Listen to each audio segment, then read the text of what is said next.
Ya. La clase de hoy día tiene que ver con los personajes tipos de la repetición de ideas como acto inherente. Vamos a ver que a lo largo de la literatura, cuando nosotros desarrollamos escritura, ¿cierto? Literaria ficticia, vamos a ver que nosotros para poder contar las historias tenemos que tener personajes. Yo una vez les dije cuando tuvimos clase y vimos el análisis general del género narrativo, que es importante que existan los personajes en una historia porque sin ellos no se puede contar la historia. ¿Ya? Nosotros lo que vamos a ver hoy día es a la clase de tipo, ¿cierto?, que pertenece cada personaje, ¿ya? Y que en sí va a representar algún valor, alguna reflexión humana. Para eso, entonces, algunos escritores, ¿cierto?, o como todos los escritores, ¿cierto?, realizan su historia y crean estos personajes tipos. Ahí tenemos, en este caso, los objetivos de esta unidad, que es, y de esta clase, leer habitualmente para aprender y recrearse, analizar las narraciones leídas para enriquecer su comprensión y formular una interpretación de textos literarios leídos o vistos. ¿Ya? Como actividad inicial, ¿cierto? Veamos ahí.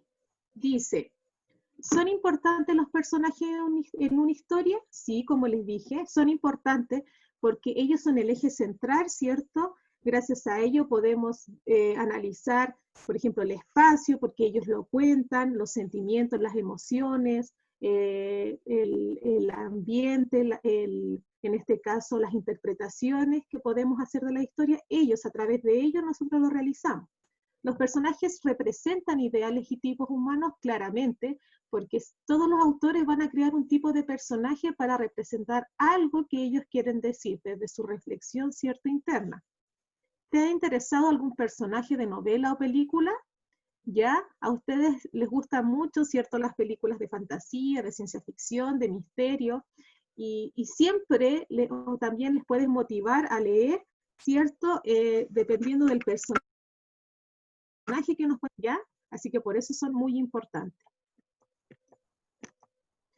Cuando nosotros hablamos de la descripción de personajes, lo hacemos de tres formas. Esto lo pasaron en octavo y en séptimo básico también.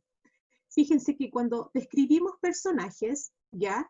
Cuando hacemos una prosopopeya, es decir, hacemos una descripción física externa de ese personaje. Decimos como su color de pelo, sus ojos, ¿cierto?, su estructura, en este caso su tamaño, etc. Cuando hacemos una etopeya, cuando hacemos una descripción de sus rasgos psicológicos y morales, ¿cierto? Su forma de ser, su carácter, solamente describimos esa parte de este personaje. Y cuando hacemos un retrato, lo hacemos cuando complementamos su descripción física con su descripción psicológica. Ahí hacemos un retrato de una persona.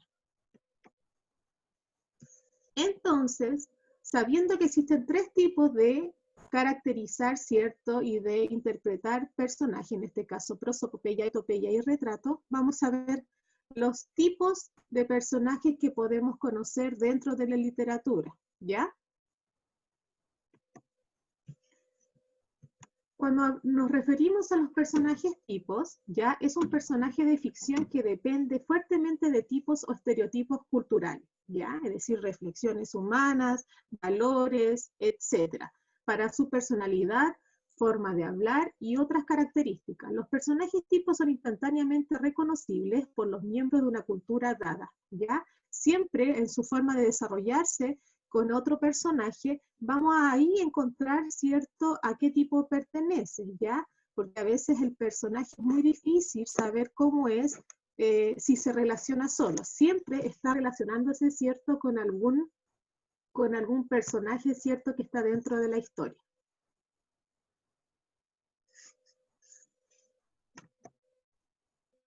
Encontramos dentro de los tipos de personajes el héroe. Fíjense ahí que tenemos a Harry Potter, ¿cierto? Porque el héroe representa, ¿cierto?, un joven viril y guapo, siempre caballeroso. Ese es el héroe, ¿ya? También tenemos el antihéroe, ¿ya? que logran actos heroicos como un héroe verdadero, pero de forma absurda o inmoral. ¿Ya? Tenemos el avaro en este caso, hombre rico que vive para ahorrar o incrementar su tesoro, aunque gruñón no siempre es un villano, ¿ya? Tenemos la madrastra, muy poco maternal, como la conocemos en los cuentos de hadas, interesada, que en muchos casos supone la desarticulación en la familia. Tenemos la femme fatal, ¿cierto? La hermosa pero malvada mujer que conduce al héroe a su perdición. Tenemos la dama en apuros, la mujer joven y bella que debe ser rescatada de algún destino cruel. Tenemos la alcahueta, mujer que concierta, encubre, ¿cierto? Facilita una relación amorosa y generalmente ilícita. Tenemos el bufón, bromista y tramposo, su objetivo es desinflar el ego del héroe, sus enemigos de la formalidad, entonces alivia la tensión del conflicto. Es más relajado este personaje. El libertino, seductor de las mujeres que las abandona una vez que las seduce, es vicioso y frío. Tenemos el tutor, el maestro del héroe, representa la sabiduría y la experiencia, ¿ya? Y el villano, personaje malvado que se opone a los fines del protagonista, tratando de impedir, en este caso, que se cumplan sus metas. Ahí tenemos esos tipos de personajes donde usted va a estudiarlos, ¿ya? Para poder analizar el cuento que vamos a leer, ¿ya? El cuento se los voy a leer yo a continuación, que tiene que ver con Edgar Allan Poe, que pertenece al género romántico, ¿ya? Y ahí aparecen personajes donde ustedes la tarea que tienen que hacer es encontrar estos tipos, cada uno de estos tipos de personajes, ¿ya? Y con estos tipos de personajes también vamos a hacer otras actividades que nos va a servir también para la prueba del libro que viene.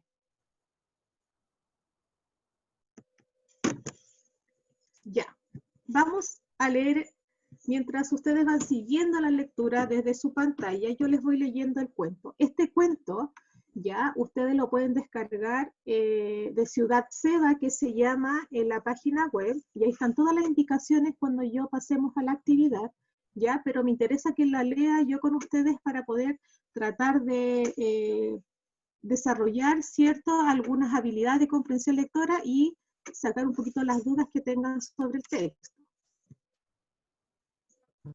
Ya. Dice ahí, el retrato oval. Edgar Allan Poe. La idea es que estamos leyendo cuentos sobre tipos de personajes, pero también que tengan que ver con el movimiento que nosotros estamos viendo, que es el romanticismo. Y Edgar Allan Poe es uno de los románticos que nosotros hemos visto. Dice ahí, el retrato oval. El castillo en el cual mi criado se le había ocurrido penetrar a la fuerza en vez de permitirse, dice ahí, malhadamente herido como estaba, de pasar una noche al ras. Era uno de esos edificios mezcla de grandeza y de melancolía, que durante tanto tiempo levantaron sus altivas frentes en medio de los Apeninos. Tanto en la realidad como en la imaginación de Mr. Radcliffe, según toda apariencia, el castillo había sido recientemente abandonado, aunque temporariamente. Nos instalamos en una de las habitaciones más pequeñas y menos suntuosamente amuebladas. Estaba situada en una torre aislada del resto del edificio. Su decorado era rico, pero antiguo y sumamente deteriorado. Los muros estaban cubiertos de tapicería y adornados con numerosos trofeos heráldicos de toda clase, y de ellos pendía un número verdaderamente prodigioso, de pinturas modernas, ricas, de estilo, encerradas en sendos marcos dorados, de gusto arabesco. Me produjeron profundo interés, dice ahí, me produjeron profundo interés y quizás mi incipiente delirio fue la causa, aquellos cuadros colgados no solamente en las paredes principales, sino también en una porción de rincones que la arquitectura caprichosa del si no reconciliaba negativamente las oraciones, las escrituras de un pequeño hombre dedicado sobre la realizada. Y largo contemplé las pinturas religiosas también silenciosas y llegó la medianoche. La posición del candelabro me molestaba y extendiendo la mano con dificultad la luz de lleno sobre el libro.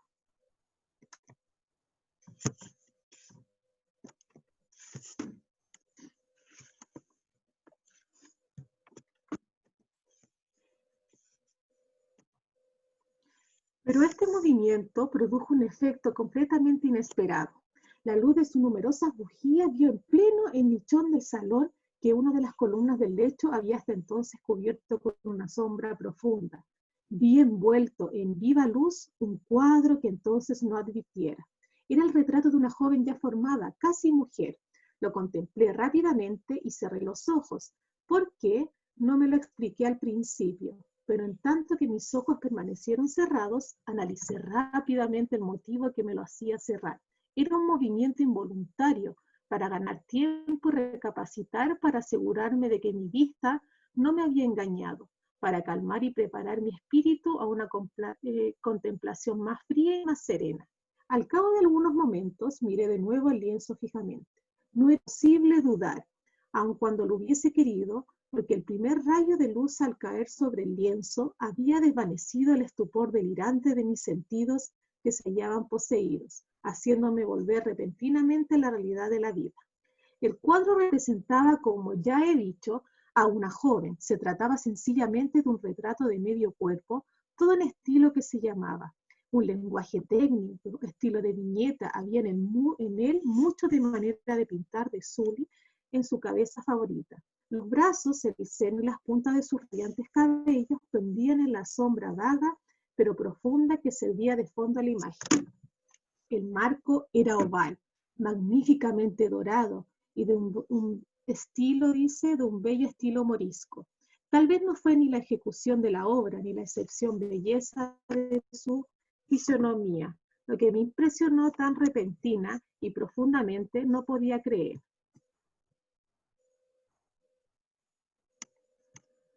El marco era oval, dice ahí, tal vez no fue ni la ejecución de la obra ni la excepción belleza de su fisonomía lo que me impresionó tan repentinamente y profundamente. No podía creer que mi imaginación al salir de su delirio hubiese tomado la cabeza por la de una persona viva. Empero, los detalles del dibujo, el estilo de viñeta y el aspecto del marco no me permitieron dudar ni un solo instante. Abismado en estas reflexiones, permanecí en una hora entera con los ojos fijos en el retrato. Lleno de terror y respeto, volví al candelabro a su primera posición y habiendo así apartado de mi vista la causa de mi profunda agitación, me apoderé ansiosamente del volumen que contenía la historia y descripción de los cuadros. Busqué inmediatamente el número correspondiente al que marcaba el retrato oval y leí la extraña y singular historia siguiente.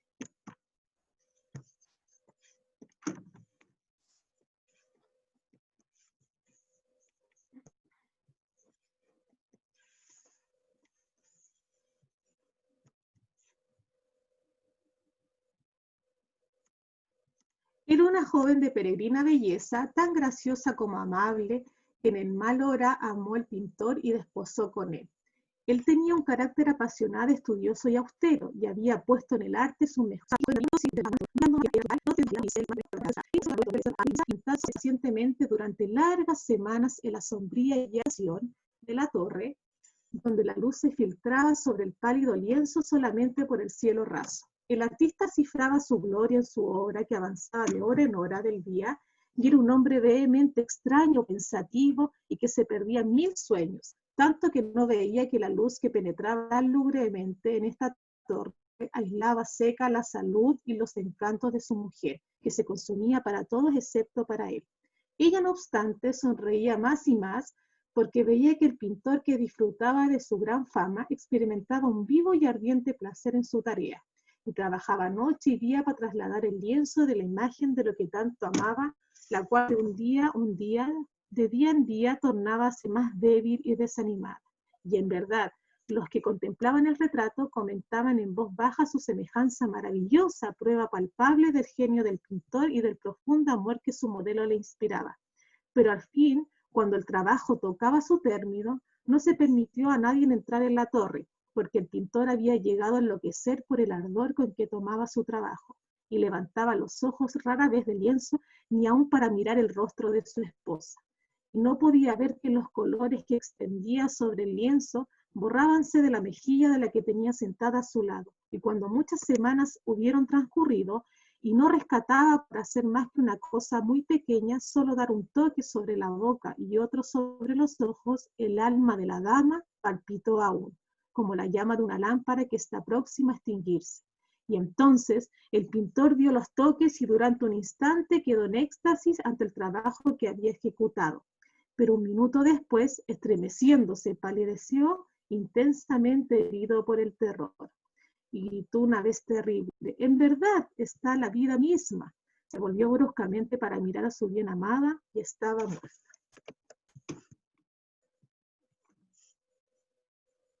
Entonces, la actividad que tienen que hacer, ¿ya? Consiste,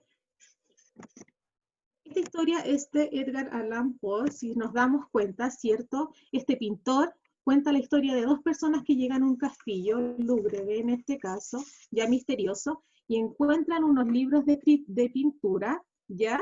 Porque el lenguaje es un poquito complicado, porque pertenece a la época, ¿cierto?, del romanticismo, por eso de repente es difícil encontrar, pero Edgar Allan Poe es muy interesante leerlo.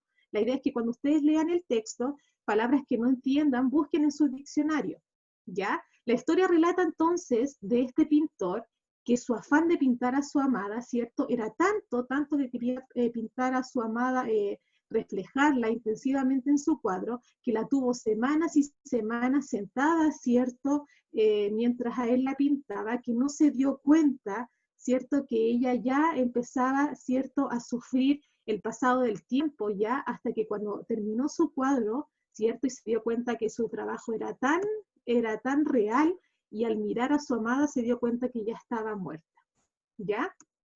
Entonces, fíjense ahí, existe también, la primera idea es que ustedes lean el texto, ¿ya? Que se encuentra en Ciudad Seba, dice ahí el retrato Val, ¿ya? Y luego, después se vayan al cuento que está ilustrado, ¿cierto? Y que lo tienen que buscar en YouTube, que dice el retrato Val, Antonio Frías, ¿cierto? Sergio Marín HD. Lo buscan tal, así como está, y es lo mismo que se cuenta en el texto, pero más resumido, ¿ya? Y así lo van entendiendo mejor. La actividad entonces consiste que a partir del cuento leído El retrato Val, de Edgar Allan Poe, completándolo con el video ilustrativo que se encuentra en el canal de YouTube, van a responder las siguientes preguntas en tu cuaderno. Primero, ¿quién es Edgar Allan Poe? En un párrafo me van a contestar quién es, y eso lo van a investigar en la web. ¿Pertenece al movimiento romántico literario? Sí, porque yo ya se los dije. ¿Y cómo es su forma de escribir? Ya. La idea es que Edgar Allan Poe, ¿cierto?, es un romántico, y su forma de escribir en este caso habla siempre de literatura de misterio, de suspenso y de terror, ¿ya? 2. Realiza una pequeña síntesis del cuento. Síntesis es un resumen, ¿ya? Dentro de un párrafo, o puede ser, claro, un párrafo, pero no más de eso, ¿ya? 3. ¿Cuál es la problemática que se presenta en la historia? Ya hay un conflicto ahí, tienes que colocármelo. 4. ¿Por qué el pintor se obsesiona con pintar el retrato de su amada? ¿Qué quería reflejar? 5. El pintor y la joven amada, ¿qué tipo de personaje pertenece? ¿Ya? Son los dos que se enuncian principalmente, tienen que decirme a qué tipo de personaje pertenece, con lo que hemos visto, ya, y que se va a seguir reforzando. Y 6, los personajes de la historia, ¿entregan alguna reflexión de la vida humana? Sí la entregan, usted tiene que descubrirla con este pequeño cuento, y argumenta brevemente. Esa es la tarea que corresponde al texto, ¿cierto?, de Edgar Allan Poe. ¿Y qué aprendimos hoy? En este caso aprendimos, ¿cierto? Existen personajes que proyectan una reflexión humana en las historias, ¿cierto?, literarias, ¿ya? Y que son muy importantes que existan, porque sin ellos no se puede crear historias, ¿ya? Por ejemplo, si nosotros en una historia solamente tenemos acciones, espacios y tiempo, ¿ya? Y si no tenemos personajes, no se puede contar nada. Eso es porque, por eso son importantes los personajes. Vimos también que cada personaje representa un tipo de reflexión humana. Vimos, por ejemplo, el maestro, el bufón, ¿cierto? La damisela, ¿cierto? En espera, etc. ¿Qué objetivos seguiremos reforzando? La comprensión lectora. Les dije que en el cuento hay palabras que, por ejemplo, ustedes no pueden conocer y hay que reforzar el vocabulario, por lo tanto, ustedes necesitan que a medida que vayan leyendo, ¿cierto? Vayan buscando las palabras en el diccionario. ¿Ya?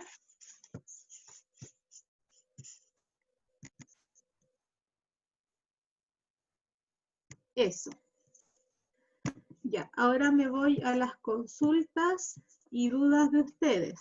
Pero antes de eso, la idea es que me distraje un poco porque ustedes se supone que el chat es para usarlo cuando me digan dudas a mí al terminar la clase. Yo veía que parpadeaba el chat y yo ni siquiera sabía lo que estaba ocurriendo. Yo no sé, porque como no lo escucho, ya, la idea es que, no sé si me están diciendo que se que no se escucha, que va muy rápido, entonces me distrae mucho eso. Para eso es el chat, para que ustedes, después de que yo termine mi clase, ustedes puedan, ¿cierto?, decirme dudas.